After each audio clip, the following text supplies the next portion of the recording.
अपना बचवालों के साथ जन्म लो, उनसे सीखो कि क्या होती है एकाग्रता।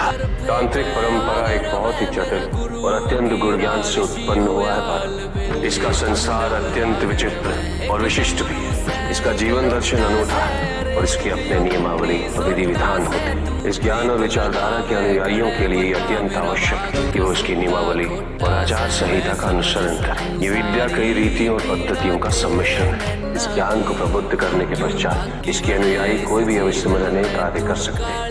इस ज्ञान की प्राप्ति हेतु तुम्हें मुझे अपने गुरु के रूप में स्वीकार करना होगा। मुझे गुरु के रूप में स्वीकार करने के पश्चात पति पत्नी के सारे अधिकार स्थगित कर दिए जाएंगे। क्या तुम्हें स्वीकार है? हमें स्वीकार है।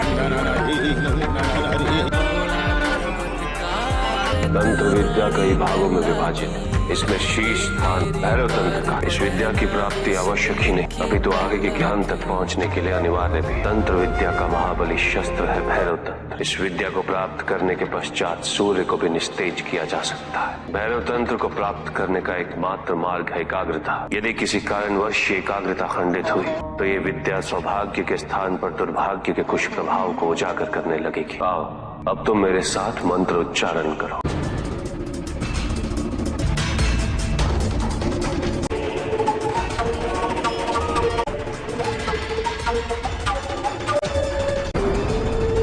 अब मैं तुम्हें भैरव तंत्र के मूल तत्व का ज्ञान देता हूँ। इसे शतक्रम के नाम से भी जाना जाता है और ये शतक्रम हमारे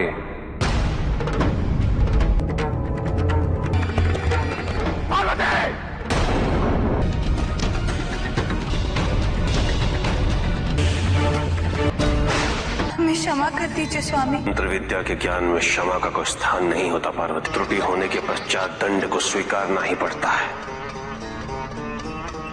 यदि तुम्हें ज्ञान ग्रहण करने की मंशा नहीं थी तो तुम्हें अधिकार ऐसा कदापि नहीं है। हम इस ज्ञान को प्राप्त करने हेतु तत्पर हैं, किंतु हमें स्वयं आश्चर्य हो रहा है कि हम कब और कैसे निद्रा से प्रभावित हो गए। आप कृपया इस ज्ञान को पुनः आरंभ कीजिए। मानव शरीर में इदा और पिंगला नामक दो नाड़ियों के बीच वक्ष नाम की नाड़ी, उसकी 6 ग्रंथियों में पद्माकर के 6 चक्र स्थित हैं। उन्हीं 6 चक्रों को जीवात्मा के साथ परमात्मा का संयोग करना पड़ता है।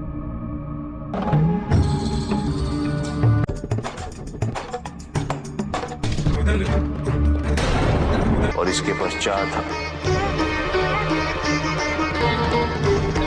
पार्वती इतने अथक प्रयास और विस्तार से समझाने के पश्चात भी तुमने अपनी एकाग्रता भंग कर दी। तुम्हारी एकाग्रता अभी इस विद्या के लिए पर्याप्त नहीं। जाओ अपना बचवालों के साथ जन्म लो, उनसे सीखो कि क्या होती है एकाग्रता।